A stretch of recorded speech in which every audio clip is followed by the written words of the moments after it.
Alors bonjour à tous. Je suis donc très heureuse de vous accueillir ce matin au nom de nos trois fédérations. Donc Maya Atti, qui est directrice générale de la Fédération bancaire française, Laurent Giovacchini, qui est président du Syntec, et moi-même au nom de France Assureur. En préambule à cette conférence de presse, je voudrais répondre à trois questions que vous êtes sûrement posées en vous inscrivant, ce dont je vous remercie. La première question, c'est: pourquoi un livre blanc sur l'emploi qualifié? Eh bien, on s'est dit qu'aujourd'hui, toutes nos économies étaient confrontées au défi de la transition numérique et écologique. Or, la question de l'emploi qualifié et plus globalement des compétences, de la formation, c'est la clé de cette transformation et c'est la raison pour laquelle nous souhaitons nous mobiliser et contribuer aujourd'hui. Deuxième question, pourquoi nous trois? Bon, on s'entend très bien, certes, donc c'est plutôt sympa de travailler ensemble, c'est en fait la vraie raison, mais c'est aussi tout simplement parce qu'un emploi qualifié sur 4 relève de nos branches et qu'on a embauché, à nous trois, 40% des cadres qui l'ont été en 2021. Alors pourquoi maintenant? Pourquoi maintenant? Parce que ce sujet de l'emploi qualifié, c'est un sujet de long terme. C'est un sujet de fond. D'ailleurs, on avait déjà commencé à l'aborder ensemble avec notre tribune sur l'apprentissage. Mais on s'est dit qu'une campagne présidentielle, qui est toujours l'occasion d'un grand brassage d'idées, eh bien, c'était une opportunité pour nous d'aller plus loin dans nos travaux et ainsi d'offrir à ce sujet toute l'audience qu'il mérite. Alors, durant cette présentation rapide, avant de passer évidemment à vos questions, on va vous présenter la situation de l'emploi qualifié en France, sa contribution à l'économie, mais aussi à la cohésion sociale, tout en insistant sur les défis auxquels il est confronté. Et puis ensuite, Maya, Laurent et moi-même, nous vous présenterons les propositions que nous avons pour relever précisément ces défis. Je laisse donc pour commencer la parole à Bruno Mettling du cabinet Topix qui nous a accompagnés sur cette étude. Et puis ensuite, Maya, Laurent et moi-même reviendrons avec nos propositions. Merci beaucoup, Madame la Présidente, de donner l'opportunité de présenter les travaux que le cabinet Topix a conduits autour de cet enjeu de l'emploi qualifié et de cette mutation combien importante du monde du travail dont elle est la symbolique. Je voudrais associer à ces travaux Hippolyte Dalbis, ici présent, économiste, qui a évidemment validé, accompagné tous ces travaux pendant les 6 mois de leur réalisation. Alors, résumé en quelques minutes n'est pas chose aisée, et grâce au ciel, le livre blanc est disponible pour rentrer dans les détails, mais ce que l'on avait envie de partager avec vous ce matin, au terme de cette étude, c'est partager le fait que cette population a profondément changé. Dans le livre blanc, on parle de la révolution silencieuse du marché du travail dont l'emploi qualifié est à l'origine. Je crois que c'est quelque chose qu'il faut vraiment partager. Cette population a changé par la place quantitative qu'elle a prise sur le marché du travail. On ne le dit pas assez nettement, mais en 1990, il y avait 2,4 millions de ce qu'on appelle les cadres, c'est-à-dire un actif sur 10 dans notre pays. En 2020, il y a 5,2 millions de cadres. Ils représentent désormais un actif sur 5. La France, ce pays qui compte désormais plus d'emplois qualifiés de cadres que d'ouvriers, ce croisement s'est opéré dans cette décennie. Cette formidable transformation est évidemment ce qui fait placer l'encadrement de l'emploi qualifié au cœur de notre économie, l'emploi qualifié au cœur de notre économie. Le deuxième niveau, c'est que non seulement quantitativement, mais qualitativement, l'emploi qualifié s'est profondément modifié au cours de ces dernières décennies. En 1985, moins d'un tiers des cadres avaient un bac plus 5.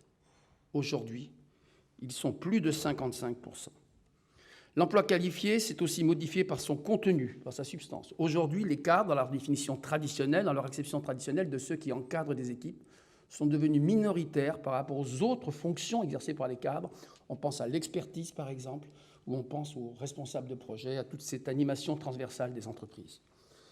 Cette révolution silencieuse, évidemment, elle est aussi au cœur du succès et du développement économique. Nos travaux ont mis en évidence l'étroite corrélation qu'il y a entre l'intensité d'emploi qualifié et la dynamique en termes de création de richesse, en termes de croissance.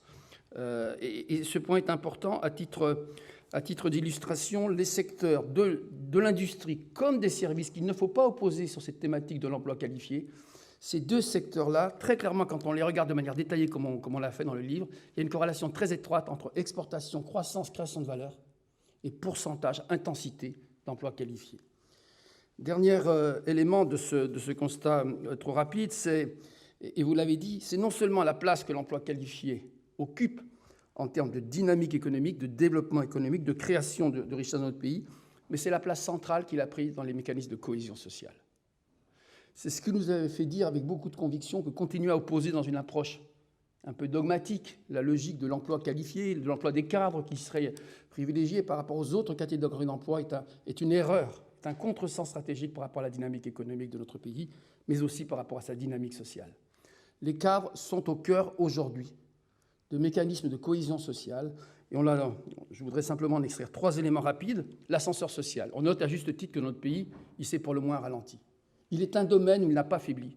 C'est la capacité à accéder au statut de cadre pour des non-cadres à travers la promotion interne au sein des entreprises. 50 000 non-cadres accèdent à l'emploi qualifié, aux compétences associées, grâce à la promotion interne dans les entreprises.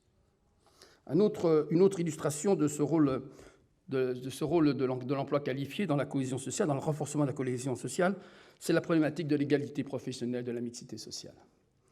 Il faut partager le fait que la France, de 1990, comptait 27,5% de femmes dans les emplois qualifiés, sur un total de postes occupés par les femmes de 42,7%. En 2020, ce 27,5% est devenu 42,2% des postes d'emploi qualifiés sont détenus par des femmes, qui représentent 48,5% d'emplois qualifiés. Donc les progrès que nous avons réalisés, dont tout le monde souligne encore les limites aujourd'hui, ces progrès-là, l'emploi qualifié, son développement, est au cœur des progrès que nous avons réalisés en matière d'égalité professionnelle. Alors, une fois qu'on a dressé ce panorama sur l'importance, l'emploi qualifié, la nécessité de ne pas opposer cette catégorie-là par rapport aux enjeux de développement économique, de cohésion sociale dans notre pays, il faut, et c'est la première conclusion, évidemment être attentif aux besoins qu'elle peut exprimer, aux attentes qui sont les siennes, aux enjeux qu'elle représente pour continuer dans cette dynamique de croissance, de développement économique et de cohésion sociale. Et de ce point de vue, sans avoir le temps, encore une fois, de rentrer dans chacun d'entre eux, nous voulons pointer 2-3 éléments très, très importants sur ces attentes.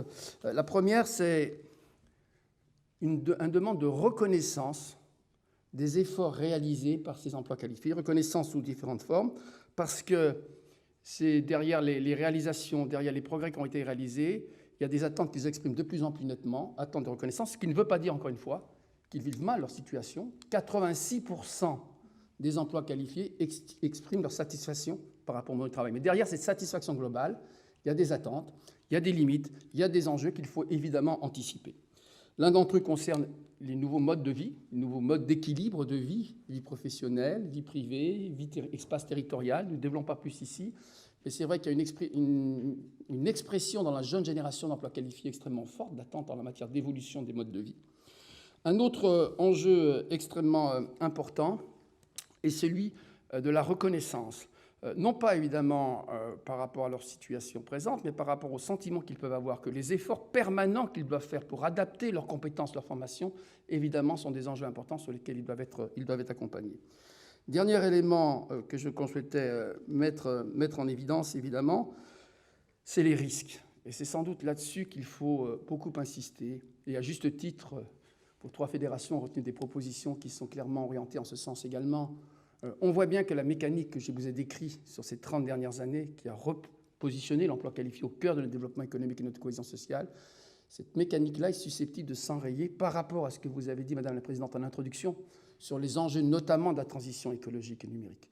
On voit bien qu'on est à ce moment où on risque un désajustement entre ce que les outils de formation initiale peuvent proposer au secteur économique en termes de nouveaux personnes détenteurs et détentrices des qualifications nécessaires à l'accès à l'emploi qualifié. On voit bien qu'on assiste à de plus en plus de désajustements et des risques de ne pas pouvoir poursuivre sur la dynamique observée. C'est un enjeu important que de réorienter les formations initiales en fonction des besoins, en particulier liés à la transition numérique et à la transition écologique. L'autre enjeu, évidemment, de réorientation important, c'est celui de la formation continue. Dans les enquêtes que nous avons réalisées, il y a évidemment une prise de conscience très nette de l'ampleur des mutations qu'il faut réaliser en termes de compétences pour pouvoir répondre aux défis, par exemple dans le secteur automobile, par exemple dans le secteur de la banque, en termes de mutation et d'évolution par rapport à ces nouveaux enjeux. Et sur cette formation continue, sur les volumes qu'elle représente, il y a un enjeu important à ce que les politiques publiques en particulier puissent accompagner ce repositionnement d'emploi qualifié. Voilà, je ne peux pas être beaucoup plus long. En synthèse, un formidable changement, une très grande dynamique, une nécessité d'éviter d'opposer, encore une fois, l'emploi qualifié aux autres catégories d'emploi. Il est l'un des moteurs essentiels de la dynamique collective de l'économie de notre pays, de son positionnement dans les transitions en cours. Pour autant, il faut pointer un certain nombre d'enjeux et de risques auxquels nous sommes qualifiés si on n'adaptait pas un certain nombre de politiques publiques. Voilà, merci de votre attention. Merci beaucoup Bruno. Je me tourne maintenant vers Maya qui va commencer à vous présenter nos propositions pour relever ces défis. Bonjour ou rebonjour à tous. Merci d'être là. Alors, face à ce constat de l'importance de renforcer la place des cadres dans le développement et dans la cohésion sociale, nous avons deux premières propositions qui ont trait à la formation, à la fois pour rendre plus efficient le fonctionnement et le financement de la formation professionnelle, et puis sur le contenu des formations elles-mêmes. Alors, ces propositions tirent finalement le bilan, le constat que la réforme d'ampleur qui a eu lieu il y a quelques années et la création de France Compétences, aujourd'hui, finalement, pour amplifier l'effort et pour être à la hauteur des enjeux, des attentes des collaborateurs, des besoins de l'économie et des besoins de demain également, eh bien, pour y arriver, il faut vraiment un fonctionnement beaucoup plus efficient en termes de processus de décision, une mobilisation des moyens financiers qui s'appuie sur plus de jambes. Aujourd'hui, on s'appuie essentiellement sur les fonds issus des entreprises. Il y a également les fonds du plan de relance européen et les fonds du Fonds social européen.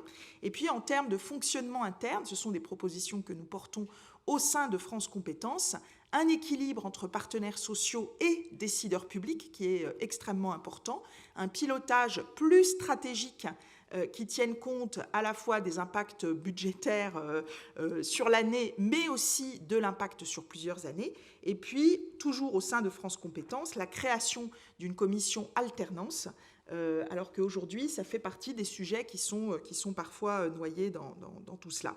Alors, ces éléments sur l'efficience du fonctionnement et du financement de la formation professionnelle vont au-delà du simple écosystème France Compétences, puisque ça touche également les interactions entre le système éducatif et les branches professionnelles.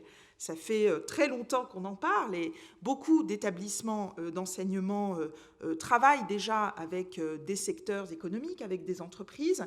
Mais au fond, ce que nous proposons, c'est de renforcer ces interactions de manière très structurelle, avec une révision systématique des diplômes et des titres pour les ajuster en compétences. Forcément annuelle, mais enfin, en tout cas, une revue qui tienne réellement compte, finalement, de la demande et que ce ne soit pas seulement une politique d'éducation de l'offre, mais aussi que cela tienne compte de la demande, une acculturation de la réalité des métiers dans les bassins d'emploi, et puis le renforcement des liens dans le domaine de la recherche. Il y a de nombreux succès dans ce domaine qui doivent vraiment être amplifiés. S'agissant de la formation elle-même, du contenu des formations, deux axes. Le premier, c'est l'apprentissage pour tous dans le supérieur. C'est un élément qui s'est beaucoup développé, on le sait. D'ailleurs, ça a changé la vision de l'apprentissage de l'alternance. Et vraiment, bravo, merci à la fois aux alternants, aux tuteurs et aux employeurs qui se sont engagés dans cette voie, parce que ça a vraiment changé le regard sur l'apprentissage à tous les niveaux, pas seulement dans le supérieur. Et donc, aujourd'hui, avoir une allocation de ce financement de la formation, de l'alternance, en considérant que finalement le supérieur en aurait moins besoin, là encore, ce serait une erreur historique. Donc, il faut vraiment ancrer cet apprentissage et équilibrer ces coûts des contrats entre la diversité des secteurs et les filières. Et puis, dernier point, ouvrir l'apprentissage aux compléments de formation. On a évoqué tout à l'heure le sujet de la transition énergétique. Aujourd'hui, il n'y a pas forcément de formation de diplômes. En revanche, il y a beaucoup de certifications qui sont moins lourdes, qui sont parfois très fortes en termes de transformation du contenu des emplois. Et donc, intégrer ces certifications dans les dispositifs est extrêmement important pour être plus agile, pour permettre des mobilités plus importantes tout au long de la vie. Et donc, cet élément de pilotage de la certification et d'enrichissement de ces certifications, pilotage, encore une fois, avec les branches, avec les partenaires sociaux, l'enseignement supérieur et France Compétences, cela fait aussi partie des priorités pour cette employabilité des cadres et cette qualification des emplois tout au long de la vie. Merci Maya. Alors de mon côté, je voudrais vous poser une question. Pour les jeunes actifs là, qui rentrent sur le marché du travail, est-ce que vous savez à peu près combien de fois ils vont changer d'emploi en moyenne dans leur carrière? Non? Eh bien, Pôle emploi a répondu à cette question. C'est en moyenne 14 fois au cours de leur carrière. Donc évidemment, cet enjeu nous a mobilisés et notre proposition numéro 3, c'est de mieux accompagner les transitions et les reconversions des emplois qualifiés. Alors, on constate déjà les prémices de cette évolution avec une plus grande fragmentation des carrières, des mouvements de création, de destruction d'emplois qui s'accélèrent, mais évidemment, tout ça va aller beaucoup, beaucoup plus vite. Alors, finalement, ça tombe plutôt bien parce que nos jeunes ont envie, ils aspirent à changer de métier plus souvent, et c'est effectivement ce qui va leur arriver. Alors, le sujet, c'est que les compétences qu'ils ont aujourd'hui ne seront peut-être pas adaptées au bout de 3, 4 ou 5 changements d'emploi. Et donc, cette révolution, il faut évidemment l'accompagner. L'accompagner, ça veut dire fluidifier les transitions de carrière.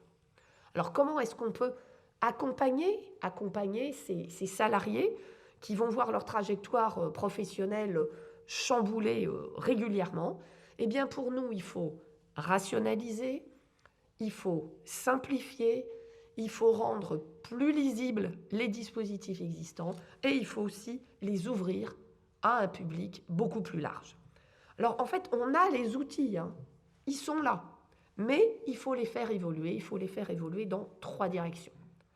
La première direction, c'est d'ouvrir aux diplômés l'accès au PTP. Le PTP, c'est le projet de transition professionnelle. C'est un dispositif public qui existe aujourd'hui, mais dans les critères qui sont ceux de France Compétences, le premier critère et qui est pondéré à 5 alors que les autres sont pondérés à 1 ou 2, c'est d'être détenteur d'un diplôme CAP ou BEP ou inférieur.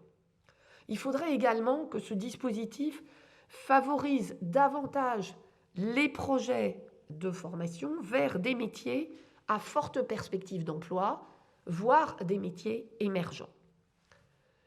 La deuxième direction dans laquelle il faut s'engager, c'est de donner, sans distinction de diplôme ni de minimum d'heures de formation, l'accès au système Pro-A.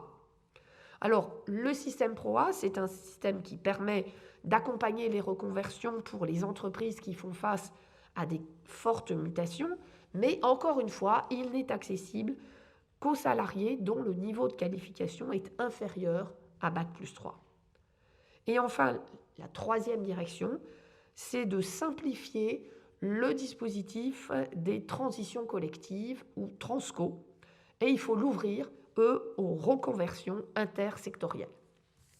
Alors j'en arrive maintenant à la proposition numéro 4, qui est un peu ma préférée, mais je crois que c'est notre préférée à tous, et surtout à toi, pas qu'à Maya et moi. Absolument.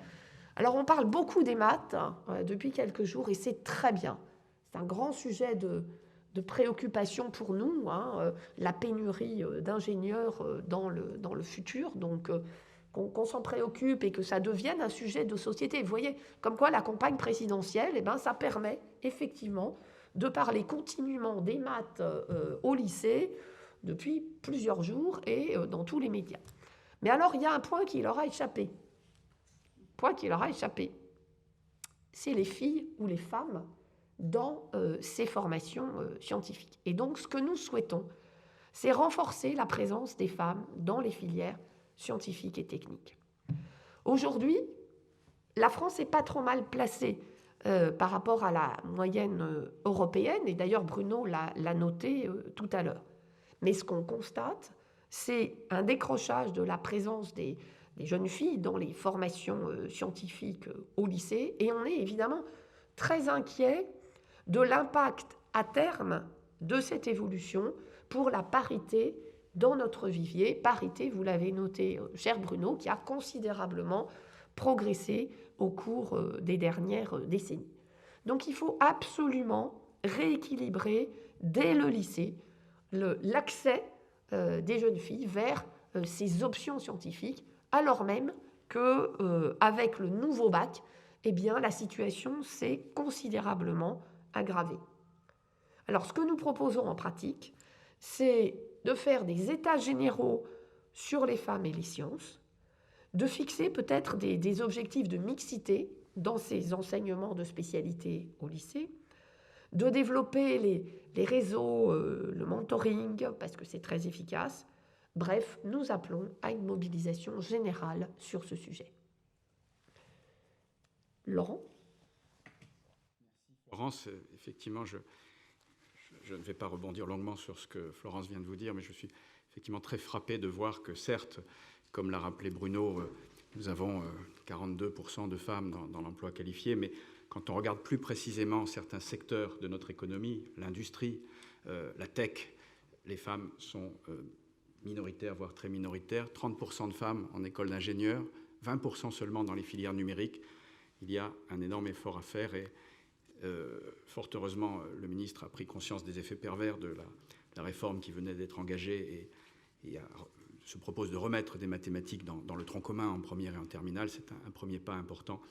On suivra ça de très près parce que dans nos entreprises, en particulier de la tech, moi je représente 1 million de salariés dans le numérique, dans l'ingénierie, dans le conseil, on a énormément de difficultés à attirer les jeunes femmes, alors même que par le passé, elles étaient très nombreuses, relativement nombreuses en tout cas, parce qu'elles sont plutôt meilleures que les garçons à cet âge-là, en première S, terminale S, etc. Donc c'est un sujet qui me tient particulièrement à cœur. Je vais vous parler de deux autres propositions pour terminer ce panorama de ce que nous envisageons de promouvoir dans le débat public à l'occasion de la publication de ce livre blanc. La première concerne la réduction des fractures territoriales, la revitalisation des villes moyennes. Le constat, il est connu. La croissance, le peu de croissance que notre pays a connu au cours des 20 ou 30 dernières années a été capté par un petit nombre de grandes métropoles dans notre pays. Un petit nombre de grandes métropoles, on les connaît, 8, 10, 12, ça dépend comment on compte, et l'industrie de la connaissance que nous représentons, la banque, l'assurance, Syntec, a contribué à ce phénomène de métropolisation de notre économie, avec les effets que l'on sait sur les zones périphériques, les zones rurales, les villes moyennes, qui n'ont pas bénéficié du même dynamisme, avec les conséquences que l'on connaît, y compris jusqu'à la crise des Gilets jaunes, etc.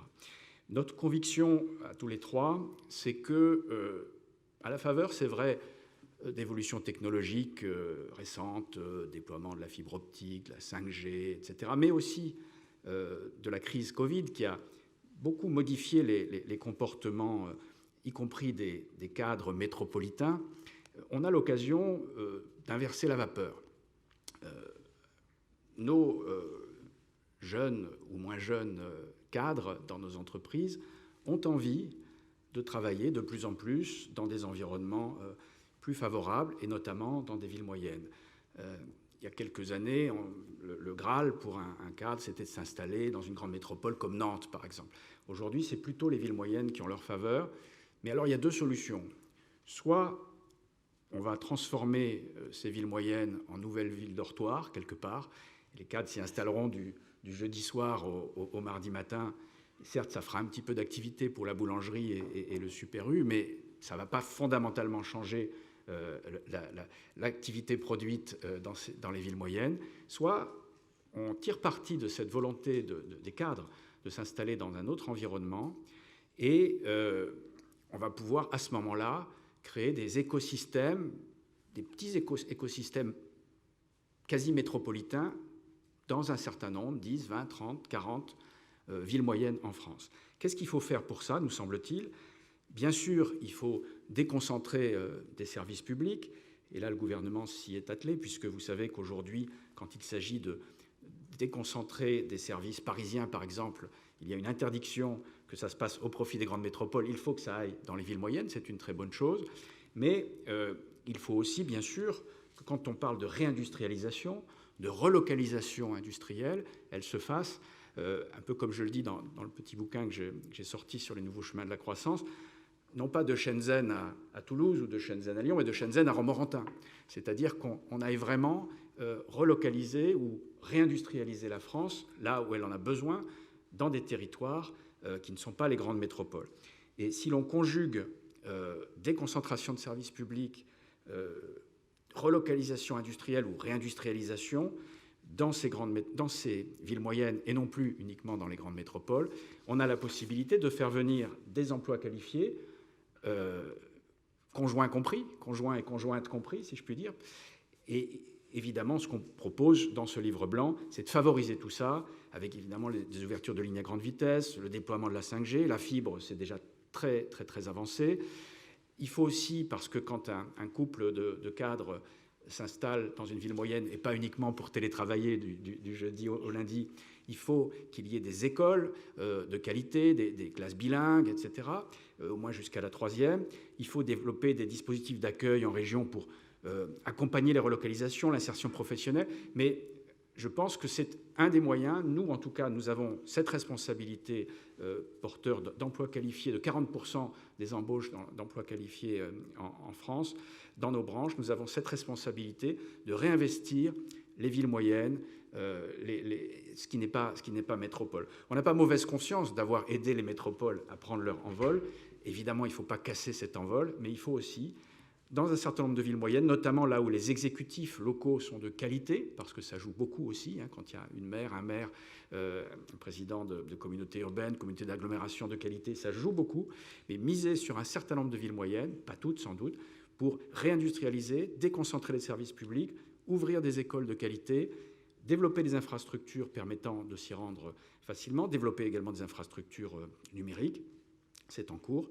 Et nos industries, notre industrie de la connaissance, banque, assurance, Syntec, d'autres aussi, réinvestiront ces territoires au bénéfice de populations qui sont aujourd'hui à l'écart, au bénéfice de l'ascenseur social aussi dans ces villes. Aujourd'hui, les jeunes ont beaucoup de mal à s'imaginer dans ces villes moyennes, dans ces zones rurales, pouvoir aller faire des études à la métropole, à 50 ou 100 km, c'est trop loin. Il faut les aider à faire cette progression. Donc ça, c'est notre 5e proposition. Il y a énormément d'espoir à miser là-dessus, d'un point de vue économique, aussi d'un point de vue social, sociétal, d'un point de vue culturel. C'est un enjeu de société, on l'a vu avec la crise des Gilets jaunes. Et puis notre dernière proposition, mais ça ne vous étonnera pas, elle consiste à dire... l'emploi qualifié, si on veut le favoriser dans notre pays, il faut aussi le regarder sous l'angle fiscal, sous l'angle des cotisations sociales, parce que on a fait le choix dans notre pays depuis de nombreuses années de préserver les emplois peu qualifiés. On a fait un travail sans doute utile de baisse des charges sur l'emploi peu qualifié jusqu'à 1,5, 2 fois le SMIC. C'était sans doute nécessaire, mais l'enjeu aujourd'hui, il est aussi de permettre à notre pays de se doter d'encore plus d'emplois qualifiés. Si je prends les seuls ingénieurs, par exemple, qui constituent une part importante des cadres, il y avait, je crois, de l'ordre de 16 000 cadres formés en 1990, 16 000 ingénieurs formés en 1990, on approche des 40 000 ingénieurs formés aujourd'hui. Rien que dans le numérique, il faudrait 10 000 jeunes diplômés de plus. Et le numérique n'est qu'un des domaines où il faut embaucher davantage. Donc on a besoin de favoriser, y compris par un cadre fiscal et social attractif, la création d'emplois qualifiés dans notre pays. On ne va pas nécessairement, on a fait une étude à la Fédération Syntec là-dessus, nécessairement courir le risque de délocaliser des emplois de cadre, mais on va perdre des opportunités d'en créer si le cadre fiscal et social n'est pas suffisamment attractif. Donc nous, on propose un choc de confiance qui consiste à garantir au minimum une stabilité fiscale et sociale pluriannuelle pour les salariés qualifiés et pour leurs employeurs, et si possible, et on l'a également, avec Maya et Florence, inscrit dans le programme présidentiel du MEDEF avec l'accord de Geoffroy Roux de Bézieux, si possible, regarder comment on pourrait baisser les charges sociales salariales sur les emplois rémunérés entre 2 et 4 fois et demi le SMIC. Pour un employeur, en France et en Allemagne, la situation est assez différente. Avec le même argent, l'employeur allemand peut embaucher 3 ingénieurs quand l'employeur français ne peut en embaucher que 2, compte tenu du niveau des charges sociales. Elles sont plafonnées en Allemagne à un niveau beaucoup plus bas qu'en France, ce qui fait que, effectivement, aujourd'hui, un chef d'entreprise, notamment d'entreprise multinationales, il y en a dans mon secteur, dans la technologie, il y en a évidemment dans le secteur de la banque et de l'assurance, a intérêt objectivement à créer plus d'emplois en Allemagne. Je ne parle même pas de l'Inde, il ne s'agit pas de parler de compétences offshore, etc. A plus d'intérêt objectivement à embaucher en Allemagne qu'en France. C'est un sujet qui nous tient également à cœur. On a terminé par ça parce que ce n'est pas le premier point qu'on souhaitait mettre en avant devant vous, mais il y a aussi à regarder la question de la compétitivité de notre territoire pour l'emploi qualifié et cette question de la priorité qui a été donnée pendant très longtemps à l'emploi peu qualifié dans notre pays. C'est aussi pour ça qu'on fait plus globalement en France, on donne la priorité dans le domaine automobile, par exemple, aux petites voitures et pas aux voitures de luxe. Dans un certain nombre de domaines, on a ce phénomène. On appelle à un rééquilibrage en faveur dans l'emploi qualifié parce que c'est un enjeu pour demain très important. Voilà ce qui clôt nos interventions liminaires avant de répondre à vos questions. Je vous remercie. Merci beaucoup à tous. On va débuter. Je ne sais pas si on m'entend. Voilà. Merci à tous. On va débuter la séance de questions-réponses.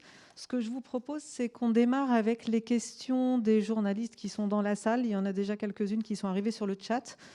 Bertrand, Aurélie, Solène, est-ce que vous avez des questions pour les intervenants qui viennent de finir leur présentation? J'ai une question. Tu veux oui, bonjour à tous. Donc, je suis Aurélie Abadi de l'Argus de l'Assurance. Vous avez terminé sur la question des charges sociales. Vous n'avez pas parlé dans vos propositions, votre présentation, du temps de travail aussi. Qui est quand même aussi un sujet au cœur de cette présidentielle, de la défiscalisation des heures supplémentaires, qui est une thématique qui revient souvent, et puis aussi du télétravail, c'est-à-dire que vous avez parlé des fractures territoriales et de ces cadres qui vont dans les villes moyennes que du jeudi ou mardi, mais il y a aussi des exemples de bouleversements dans le secteur que vous représentez. Je pense surtout à la banque, avec le choix qui a été fait par Boursorama, si je ne me trompe pas, de basculer tous ces salariés en télétravail à 100%. Alors, c'est inédit. Est-ce que ça peut inspirer un petit peu le secteur, même si on est sur un exemple de banque en ligne et qui a sans doute des logiques qui sont pas applicables au reste à la banque de détail, mais est-ce que il n'y a pas quelque chose aussi, une réflexion à mener sur comment on peut pousser le télétravail plus loin? On parlait des équilibres vie pro, vie privée. Voilà, merci. Oui. Alors, effectivement, on a parlé de l'emploi vu des salariés et de la manière de développer la qualification. C'est le sens de toutes nos propositions. Le sujet du télétravail, c'est un sujet aussi d'organisation des entreprises, avec bien sûr l'enjeu de la conciliation vie personnelle, vie professionnelle, mais comme vous le savez, notre branche, comme toutes les branches d'ailleurs, a des accords extrêmement forts sur ce point, qui sont régulièrement revus, etc. Voilà, bon.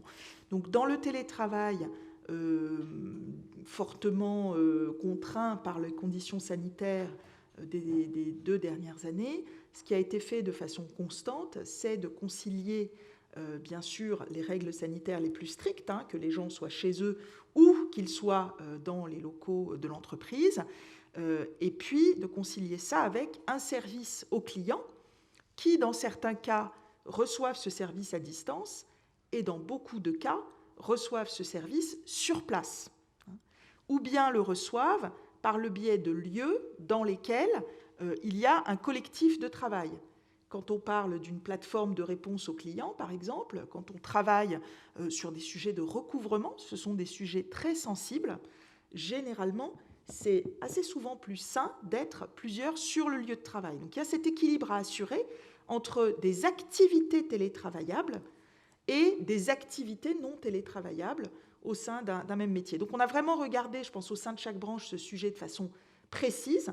Ce n'est pas, je dirais, le sujet individuel de chaque salarié, ce qu'on a traité dans le livre blanc, mais c'est plutôt un sujet d'organisation d'entreprise qui, lui, relève d'une autre logique. Mais en tout cas, c'est un point qui, effectivement, marque l'emploi aujourd'hui dans toutes les entreprises.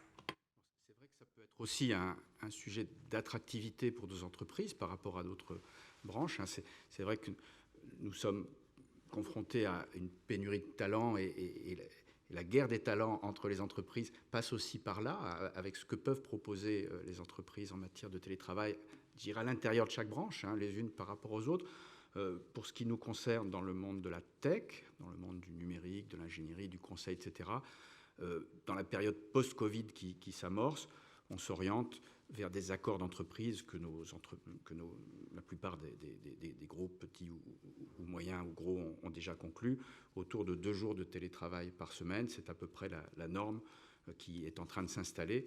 Pourquoi ? Parce que le télétravail, ça peut être très efficace en régime continu de conduite de grands projets, etc. En revanche, quand il s'agit de démarrer un projet, d'accueillir de nouveaux collaborateurs, de faire de la prospection commerciale, etc., le télétravail n'est évidemment pas la panacée. Et les collaborateurs eux-mêmes, les salariés eux-mêmes, ne sont pas, y compris les partenaires sociaux, les organisations syndicales elles-mêmes, ne sont pas demandeurs d'un télétravail trop important. Donc cet équilibre autour de 2 jours, parfois 3 jours, est en train de se mettre en place, en tout cas dans notre branche côté Syntec.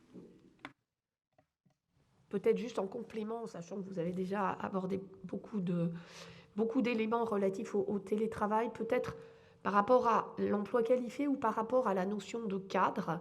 Ce qui est vrai, c'est que nos entreprises ont beaucoup travaillé pendant cette période et elles vont continuer à le faire sur ce que ça veut dire d'encadrer des gens qui eux-mêmes sont en télétravail. Donc c'est vrai qu'il y a un sujet sur le management, mais comme le disait Maya, c'est plus globalement un sujet d'organisation, mais d'organisation et de management. Et effectivement, pour nos cadres, ils ont dû apprendre, je dirais, sur le tas, même si on les y a aidés. Et c'était vraiment pas simple à encadrer des gens qu'ils avaient tout près d'eux jusqu'à présent et qui tout à coup étaient à distance en télétravail. Donc c'est vrai que ça, c'est peut-être un aspect un petit peu spécifique, on va dire, cadre. D'ailleurs, ce n'est pas tout emploi qualifié. Là, pour le coup, c'est les cadres encadrants. Et c'est vrai que c'est un point qu'on n'a pas spécialement traité dans ce livre blanc, parce qu'effectivement, pour nous, ça fait partie d'une démarche beaucoup plus large et qui concerne toute l'organisation de l'entreprise.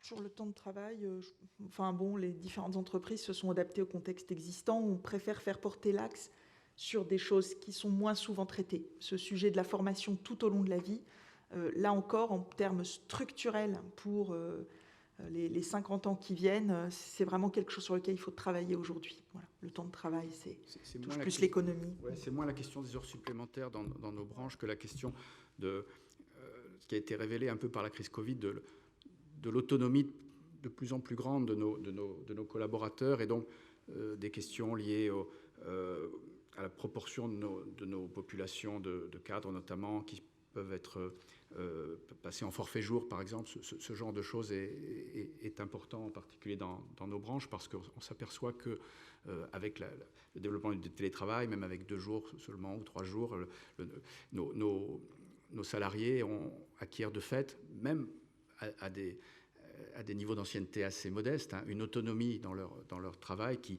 fait qu'il n'est pas évident de raisonner avec une pointeuse et des heures supplémentaires, etc.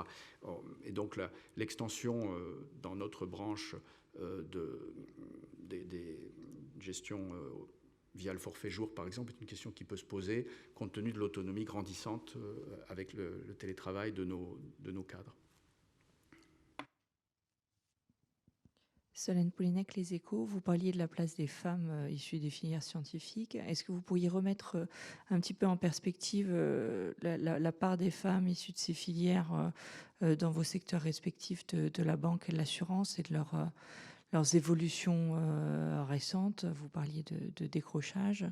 Je n'ai pas très bien compris si c'était en référence à ce qui se passe au lycée ou directement dans vos secteurs. Est-ce que vous constatez déjà un décrochage et éventuellement des initiatives que vous prenez pour augmenter cette part des femmes issues des filières scientifiques dans vos secteurs respectifs, s'il vous plaît? Sur l'assurance, donc dans l'assurance aujourd'hui, tout personnel confondu, on est à 60% de femmes, on est à 50% sur les cadres, et on est à 33 ou 34% sur les cadres dirigeants.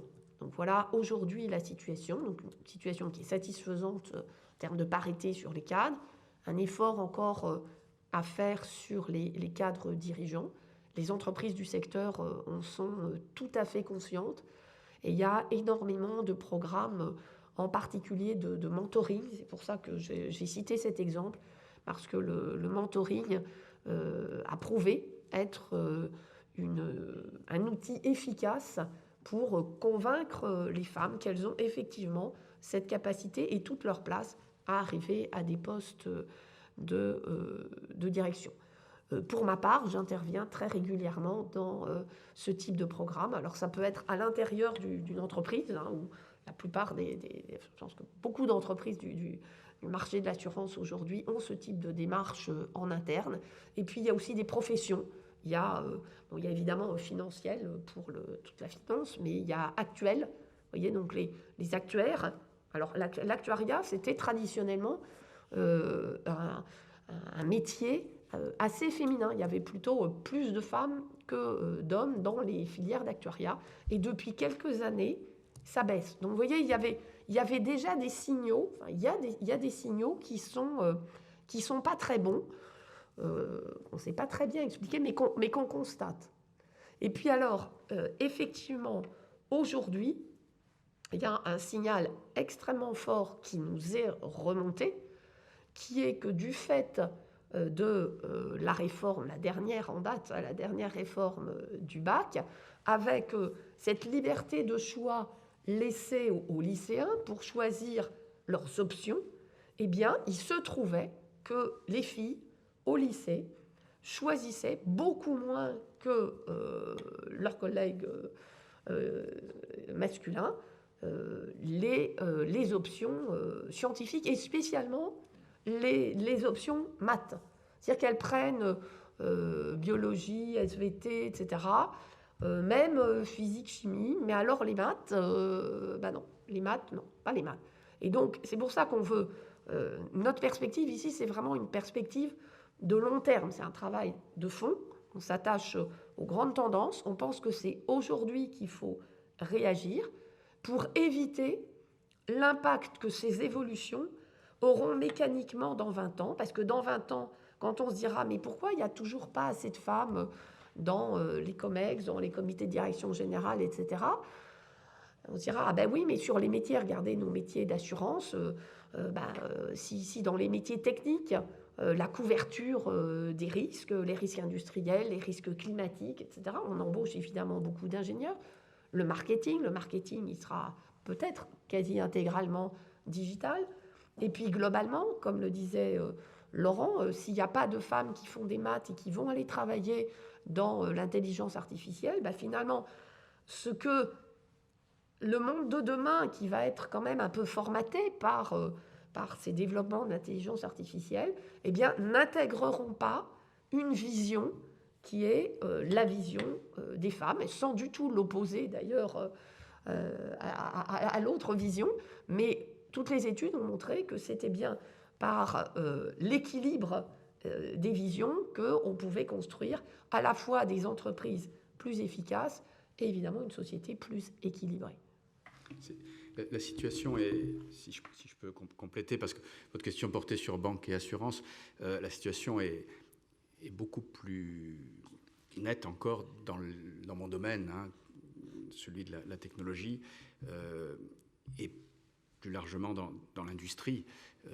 La place des femmes dans les postes de cadre et de responsabilité y est modeste. Dans notre branche, on est à 20 à 25% de jeunes femmes, et de moins jeunes d'ailleurs.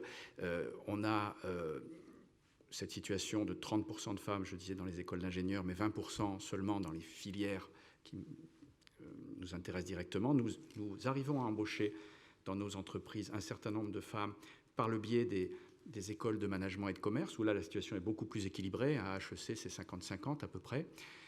Et donc nos consultants que nous recrutons aussi dans les écoles de management et de commerce sont moins genrés, si je puis dire. Nous pouvons par ce biais avoir un accès à peu près égal au vivier féminin et masculin. En revanche, le gros de nos troupes, hein, les data scientists, les spécialistes en cybersécurité, les gens qui effectivement réfléchissent intelligence artificielle et qui sont susceptibles de reproduire des stéréotypes de genre parce qu'ils seraient à 90% des garçons, tout ça, ça nous préoccupe. Et on se prive de fait, dans notre branche Syntec, mais dans l'industrie en général, de près de la moitié de la population, puisque les jeunes femmes s'éloignent.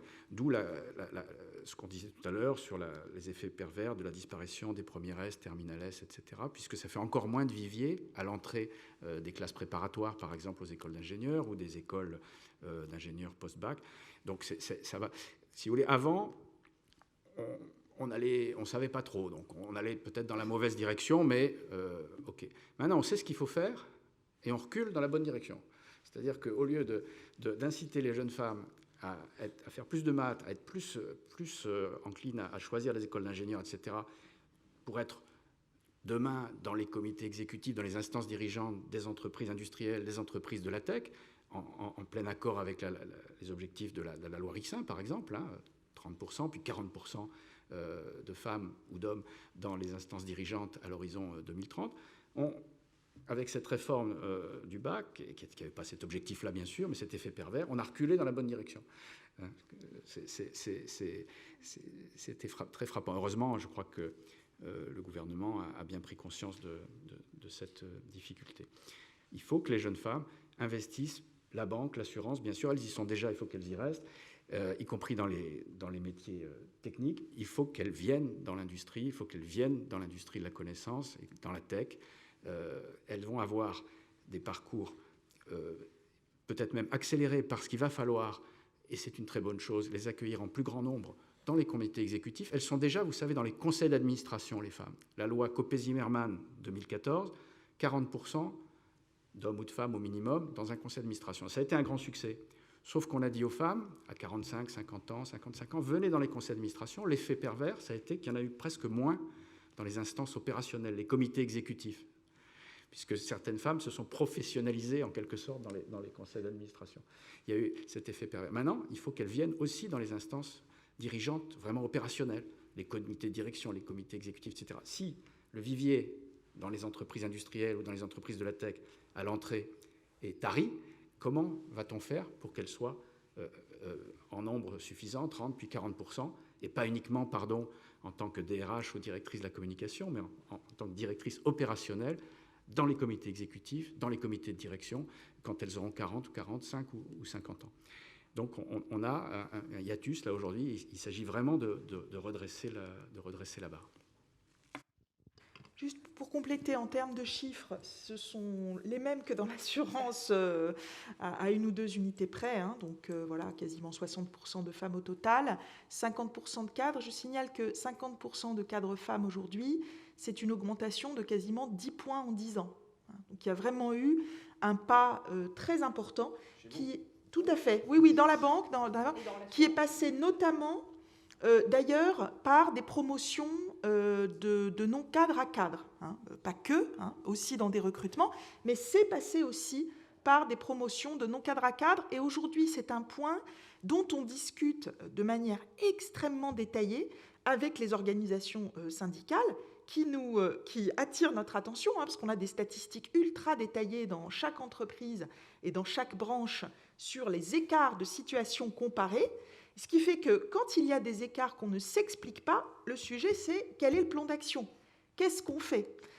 Et donc c'est vraiment des choses qui sont regardées très précisément sur chacun des points. Sur les promotions, on a certainement encore des progrès à faire, hein, parce que selon les années, les femmes en bénéficient plus ou moins, et donc on regarde vraiment les écarts, mais tous ces sujets sont regardés de façon extrêmement méthodique, à la fois avec des actions dont a parlé Florence sur le mentorat, mais aussi avec vraiment à tous les stades de décision, quand il faut décider d'inscrire telle ou telle personne, quand on se pose la question est-ce qu'on a un pourcentage de femmes qui correspond à celui du vivier, c'est pas juste pour faire bien, c'est vraiment parce que ça nécessite une vigilance, parce que si on n'y fait pas attention, en fait, on se rend compte qu'on n'est pas forcément au niveau. C'est un point qui est vraiment important. Le dernier point sur lequel je rebondirai, c'est pour faire le lien entre ce qu'on a dit sur l'enseignement des mathématiques dans les classes sous le bac et les perspectives professionnelles après. Il y a 2 éléments dans notre démarche. D'abord, on montre une diversité de métiers pour lesquels on ne pense pas d'emblée que ce sont des métiers scientifiques ou qu'ils offrent des carrières scientifiques, et pourtant c'est le cas. Et donc on a une conviction peu modeste qu'en montrant au fond que dans la diversité des métiers auxquels vous pouvez accéder en ayant fait des études avec un fort contenu scientifique, vous n'avez pas que l'industrie qui regroupe une palette de merveilleux métiers, vous n'avez pas que des métiers médicaux, etc., mais vous avez aussi des métiers de service.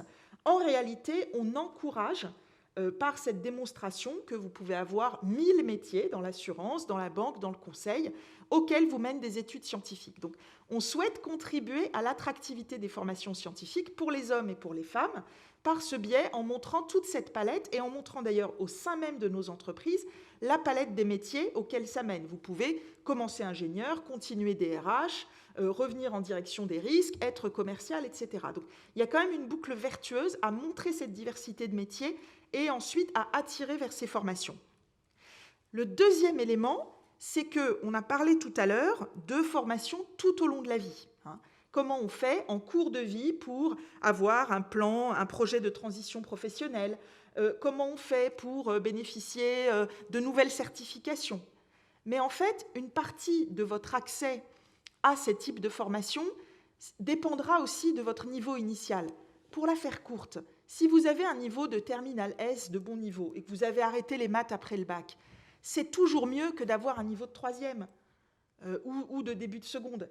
Et donc, vous allez au fond vous offrir, en ayant fait ces 3 années de mathématiques au lycée, vous allez vous offrir en réalité plus de potentialité, même 5 ans, 10 ans plus tard, parfois plus. En tout cas, vous n'allez pas vous placer vous-même dans la catégorie des gens pour qui, dès qu'il y a un chiffre à commenter ou dès qu'il y a un chiffre, vous décrochez. Non, vous ne décrochez pas. Vous restez dans le coup, que ce soit dans le fonctionnement de l'entreprise ou bien dans vos choix de carrière ensuite. Voilà, vous ne vous bloquez pas par ces éléments. Et c'est pour ça qu'on s'est beaucoup intéressé en se disant, mais les personnes qu'on va recruter dans 2 ans, 3 ans, qui sortiront des études, qui auront fait très peu de maths, ou beaucoup moins en tout cas que des gens sortis à 6-7 ans. Au fond, ensuite, même pour les intégrer dans la vie de l'entreprise, aujourd'hui, la vie d'une entreprise, vous prenez des papiers, vous regardez, c'est des chiffres, c'est des commentaires, c'est des analyses.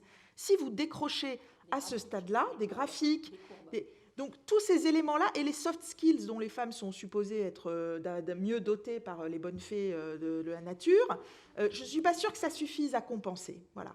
Donc on a vraiment cette vision très forte sur le fait que le socle de connaissances initiales, il doit être puissamment renforcé et il doit donner des chances parce que dans votre vie, même si vous vous aimez comme littéraire ou comme géopoliticienne, au fond, toute votre vie, vous allez avoir l'usage de ces sciences d'une manière ou d'une autre et vous devrez vous placer sur le même plan.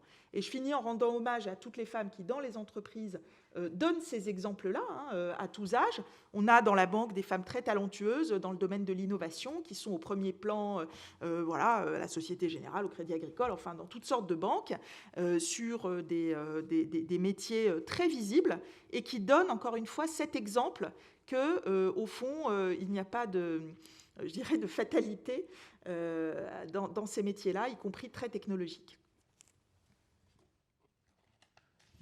On a plein de questions en ligne également. Bonjour, Bertrand Demer pour l'AGFI. Une nouvelle question sur l'égalité salariale. Est-ce que vous n'êtes pas prononcé sur la possibilité de légiférer de nouveau sur l'égalité homme-femme dans l'emploi? Est-ce que c'est quelque chose contre lequel vous êtes ou non? Et seconde question, parmi les spécialités au sein de l'emploi qualifié, quand on sort parmi notamment les membres de votre fédération, mais plus généralement, il y a un gros manque du côté de la cybersécurité, des ingénieurs et des spécialistes.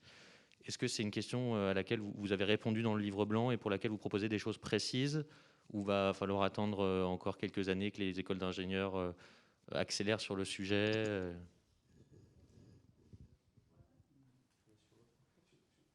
Sur votre deuxième question sur la cybersécurité, je confirme. Ce n'est pas le seul domaine d'ailleurs où on est en pénurie. On est en pénurie dans le domaine de la cybersécurité, on est en pénurie dans le domaine de la data science, tout ce qui est intelligence artificielle. Il manque, comme je le disais, rien que pour l'ensemble des filières numériques, à peu près 10 000 jeunes diplômés supplémentaires par an, 10 000 jeunes ingénieurs supplémentaires par an. Moi, chez Soprasteria, dont je suis le directeur général adjoint, rien qu'en France, on recrute plus de 3 000 ingénieurs et cadres par an. Si j'avais aujourd'hui, sur les 20 000 personnes que j'ai en France, 1 000 personnes de plus, elles seraient employées demain matin. Il y a une énorme demande. La cybersécurité, bien sûr, c'est en plus le socle de la souveraineté numérique du pays, la cybersécurité. Si on n'a pas ces éléments-là, on ne peut rien construire dessus en matière de maîtrise de la donnée, créer des champions industriels du numérique, etc. On n'est pas les plus mal placés quand même en Europe, là, pour le coup, dans ce domaine de la cybersécurité. On a un écosystème public-privé qui est particulièrement dense et riche. Vous savez peut-être que le président de la République va, je crois, inaugurer sans doute la semaine prochaine le campus cyber qui associe à la fois l'État et les entreprises et les startups et les organismes de recherche en la matière. C'est un peu à l'imitation de ce qui avait été fait en Israël avec le campus de Beersheva, vous savez, ce qui est en train d'être créé à la Défense. Là. On a un écosystème, grandes entreprises, start-up, État, qui est pas mal. Donc, on se fait concurrence en termes d'emploi dans la cyber entre l'État et le secteur privé. L'État met le paquet, que ce soit au sein du ministère des Armées, que ce soit au sein de l'ANSSI, l'Agence nationale de sécurité des systèmes d'information. Ils embauchent des gens au même tarif que nous, voire parfois plus cher. Donc on se fait un peu la guerre, là, mais c'est pour la bonne cause. C'est vrai que si on avait 1000 ou 2000 spécialistes en cybersécurité de formés en plus chaque année, on les emploierait sans problème. Il y a pas mal d'efforts de fait pour développer des filières nouvelles à l'université, dans les grandes écoles. Ça va pas assez vite, mais on est quand même pas trop mal articulé en France sur cette question. Je ne dirais pas forcément la même chose dans tous les autres domaines du numérique. Là, disons que ce socle-là, il est bien appréhendé à la fois par les pouvoirs publics et par les entreprises privées. Oui, si j'ajoute, il n'y a pas que dans tes entreprises qu'on a besoin d'experts, puisque nous, évidemment, le cyber-risque est un risque très, très important pour les entreprises d'assurance. Donc, nous aussi, nous cherchons à embaucher dans ce domaine et nous demandons d'ailleurs, nous suggérons qu'on crée aussi des labellisations de filières, d'experts du cyber-risque, parce qu'évidemment, nous faisons appel à leurs compétences. Sur les salaires, il y a un outil de mesure, d'ailleurs pas seulement sur les salaires, qui est l'index, qui permet justement à la fois de prendre conscience des différentes facettes de l'égalité homme-femme, et puis d'avoir des plans d'action. Je rappelle que ces plans d'action doivent être présentés, travaillés, mis en œuvre. Et donc, c'est un outil qui permet régulièrement, au fil des ans, de réaligner, de combler ces écarts. Voilà. Et les rapports, les discussions qu'il y a sur les rapports de situation comparée permettent vraiment de regarder partout où il y a des écarts de salaire, finalement, à quoi ils sont dus. Et parfois, ce sont effectivement des éléments du parcours passé ou une qualification qui n'est pas arrivée au bon moment. Donc, on a des outils aujourd'hui dans l'entreprise. Outre la contrainte législative, vous avez en réalité, je dirais, une demande interne et un engagement interne de tous les DRH à regarder ces écarts de manière très précise et à les combler chaque fois que c'est possible. Peut-être pour terminer, rappeler que pour toutes les entreprises qui sont engagées dans des démarches RSE, le S de RSE inclut bien toute cette dimension de la parité. Donc c'est évidemment les DRH, mais pas seulement. Ça fait partie des indicateurs qui sont suivis de très très près au plus haut niveau de l'entreprise et des conseils d'administration. C'est très puissant l'index, parce que quand on regarde le pourcentage de femmes dans les plus hautes rémunérations, très vite on est obligé de bouger si c'est pas le cas. C'est presque encore aussi puissant qu'une loi. Et plus la pression des médias, etc. Enfin, les choses bougent vite. Encore faut-il qu'on ait des femmes dans nos entreprises. Mais quand on les a, il faut les promouvoir aussi vite que les hommes. Ça, c'est aussi un autre sujet. Mais l'égalité salariale, je suis assez optimiste.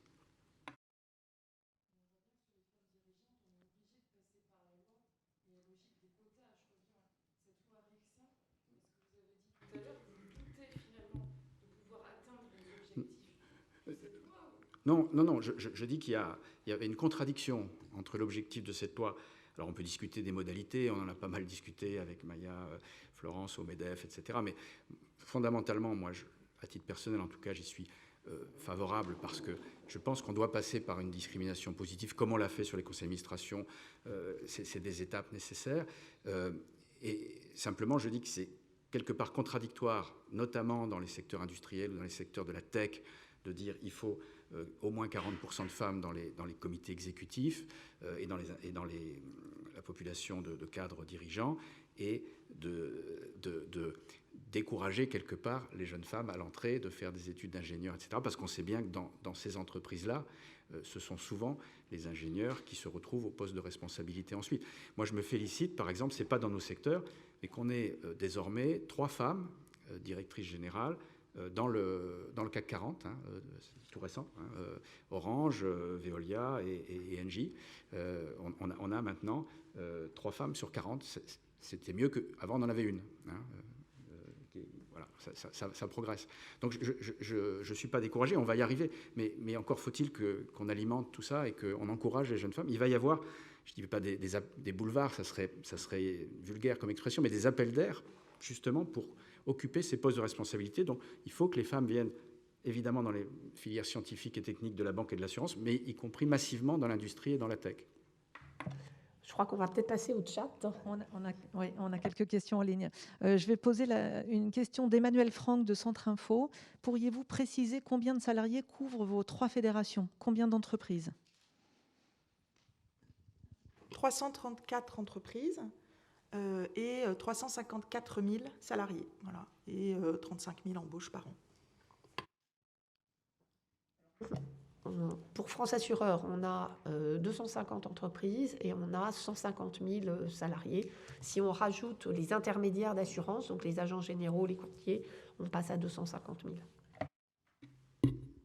La branche dont Syntec est la principale organisation patronale, c'est 1 million de salariés, c'est 80 000 entreprises, c'est 110 milliards d'euros de chiffre d'affaires, c'est 8% du PIB national. Une question de Henri Beaumont de Van Square. Avez-vous des données concernant la compétitivité de la France en termes d'emplois qualifiés par rapport au reste de la zone euro?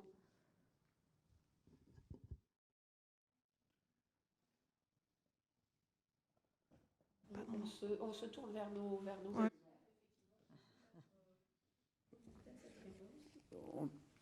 le livre blanc démontre bien que la situation de compétitivité de la France sur l'emploi qualifié, en nombre, en capacité de formation, on est dans la moyenne qu'on observe en Europe.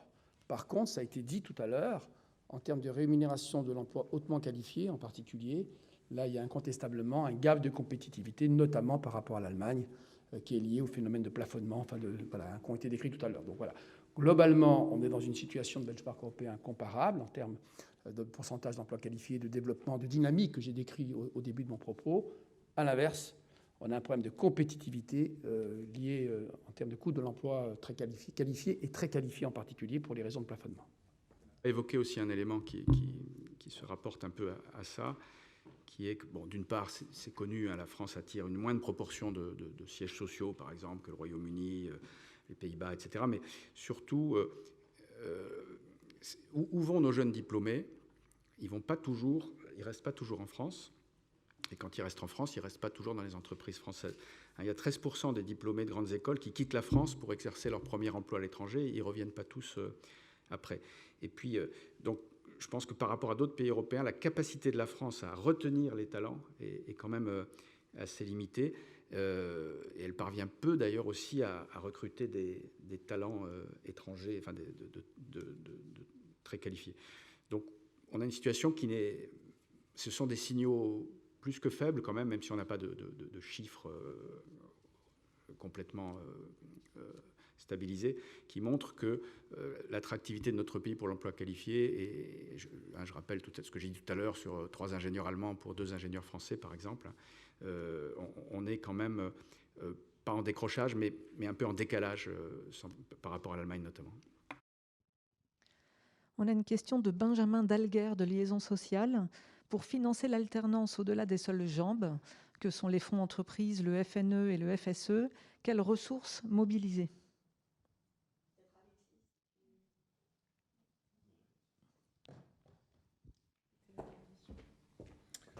Bonjour, donc Alexis Meillard, France Assureur. Je pense que la question fait notamment référence au déficit abyssal de France Compétences, parce qu'on a vu, bien que ce soit de création récente, qu'il y a des difficultés importantes de financement. Notre message, il est très simple, hein, c'est qu'il faut absolument pérenniser les financements en faveur de l'apprentissage dans le supérieur.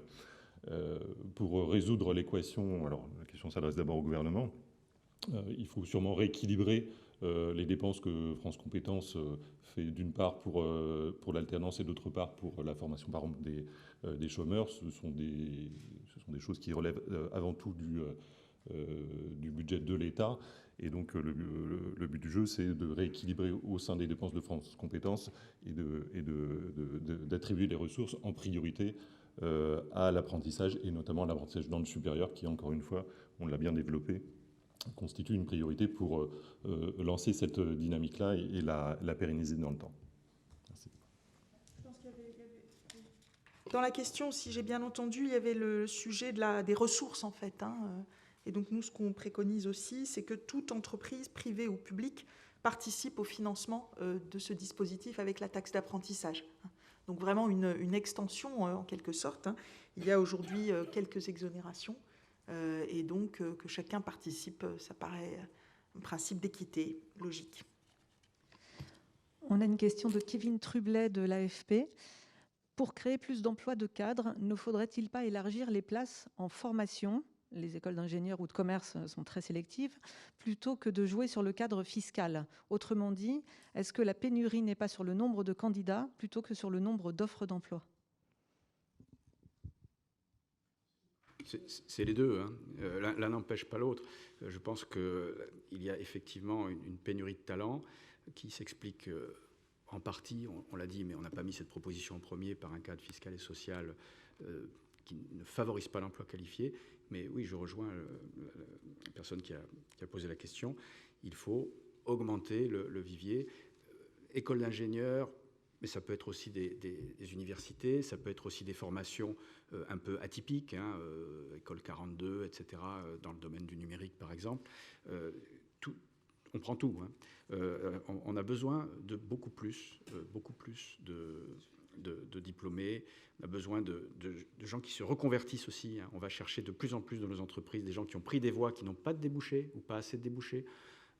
biologie, etc., et qui ont quand même un fond scientifique suffisant, terminales, pour reprendre ce qu'on disait tout à l'heure, ou l'équivalent, et on les courbe vers le numérique, par exemple, aujourd'hui.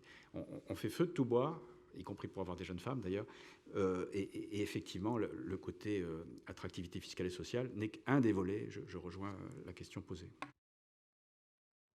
Je voudrais compléter quand même, parce que, en fait, Laurent, Florence et moi avons la chance de siéger dans différentes institutions scientifiques, toutes sur le plateau de Saclay. Il y a un phénomène qu'on constate, en fait, c'est que les directions de ces écoles et les conseils d'administration sont, assez attachés à la sélectivité aussi. Et on est parfois, en tant que représentant des entreprises, enfin représentant, en tout cas membre de ces entités présents dans les conseils, parfois à front renversé, à dire qu'il y ait 5, 10 ou 100 élèves de plus, c'est bien sûr une question de ressources pour l'entreprise, mais que la différence de sélection que ça entraînerait n'aura pas forcément d'impact dans nos entreprises. Même en augmentant le nombre d'étudiants aujourd'hui, dans beaucoup de cas, on aura des gens qui seront très bons. Et en fait, dans l'une de nos propositions, quand on parle de ce dialogue renforcé entre les entreprises et l'écosystème éducatif, c'est peut-être aussi faire des diagnostics qui ne sont pas aujourd'hui forcément partagés. Chacun fait son diagnostic. Et donc, les écoles sont parfois persuadées que si elles ouvrent les vannes, le niveau va baisser. Les entreprises ne constatent pas forcément que le niveau baisse. Donc, je crois que dans ces discussions entre écoles et universités et entreprises, il y a aussi une voie pour, varier les voies d'entrée, les élargir aussi, et au fond, mieux correspondre quantitativement, qualitativement aux besoins sur la base de diagnostics partagés. Il ne s'agit pas de dicter ce que doit faire le système éducatif, mais de prendre en compte davantage la demande d'emploi. Oui, il ne faut pas oublier également qu'il y a énormément d'écoles d'ingénieurs sur tout le territoire. Moi, j'ai quand même en tête, mais tu me dira peut-être, qu'aujourd'hui, tous les élèves qui sont dans des prépas scientifiques, finalement, arrivent à avoir un diplôme d'ingénieur parce qu'il y a des places dans les écoles. Enfin, on peut raisonner plateau de Saclay, il y a les écoles les plus prestigieuses, etc. Mais n'oublions pas qu'il y a de très, très bonnes écoles d'ingénieurs sur tout le territoire. Et donc, ça fait partie de l'aménagement également et de la territorialisation.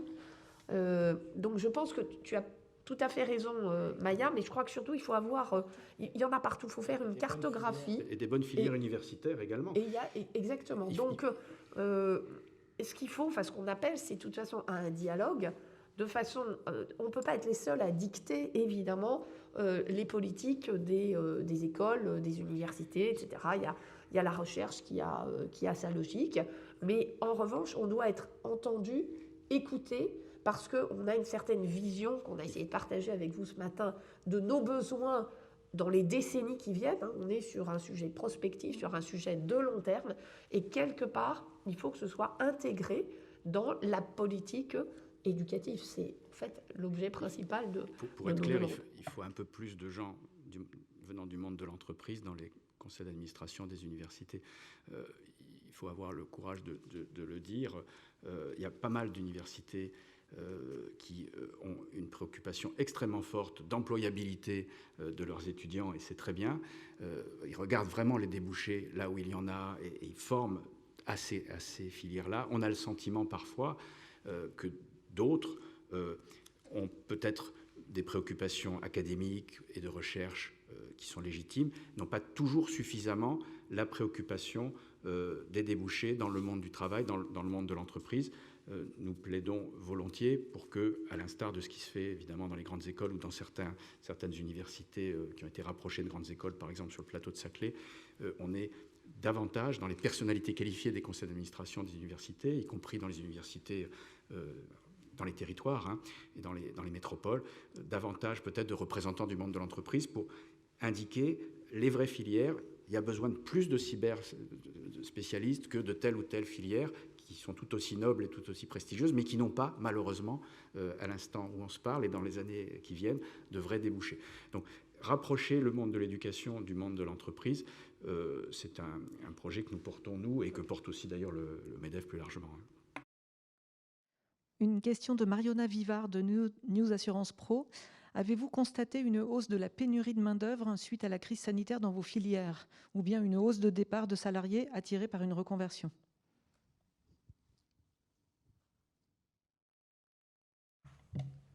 Sous contrôle d'Alexis, je ne pense pas qu'on puisse dire que c'est le cas dans notre secteur, donc dans le secteur de l'assurance. Alors, ce qui est vrai, c'est qu'on a un dialogue social extrêmement nourri et fructueux. Donc, ce qu'on note, comme j'imagine dans les autres branches, c'est une évolution des aspirations de nos salariés, aspirations que nous prenons en compte, que les entreprises, évidemment, prennent en compte dans le cadre de leur propre dialogue social et que nous prenons en compte au niveau du dialogue social de la branche. Pas de tendance forte dans notre secteur et toujours, on l'a dit, sur des métiers nouveaux, etc., des sujets de guerre des talents qui existent comme avant la crise. Pas de great resignation non plus chez nous comme aux États-Unis. En revanche, effectivement, une compétition qui fait qu'on est amené à être très attentif non seulement aux conditions de télétravail qu'on propose aux gens qui nous rejoignent, mais aussi au sens. Les gens qui nous rejoignent souhaitent conjuguer l'impact et le sens de plus en plus. Donc les aspects corporate responsibility, RSE, impact sociétal, impact social, environnemental, etc. sont de plus en plus pris en compte par les jeunes talents dans le choix qu'ils font de rejoindre telle ou telle entreprise. Mais globalement, au sein de notre branche, pas de désaffection ou de reconversion en dehors de notre secteur, fort heureusement. On a terminé pour les questions qui vous concernent. Il y a une question sur la disponibilité du livre blanc. Est-ce qu'il sera consultable en ligne aujourd'hui? La réponse est oui. Vous allez le recevoir. Alors pour les journalistes qui sont présents dans la salle, vous allez partir avec le livre blanc. Pour tous ceux qui sont à distance, vous allez le recevoir par mail et ils seront consultables sur les 3 sites internet des 3 fédérations. On vous enverra également un document de synthèse, le communiqué de presse. Donc vous retrouverez bien sûr tous ces éléments très bientôt puisque le communiqué et le livre blanc seront diffusés à 11h aujourd'hui. Merci beaucoup à tous les intervenants de cette conférence de presse. Merci à tous les journalistes qui se sont déplacés, à tous ceux qui étaient en ligne et à très bientôt. Bonne journée. Merci, très bonne journée. Merci beaucoup.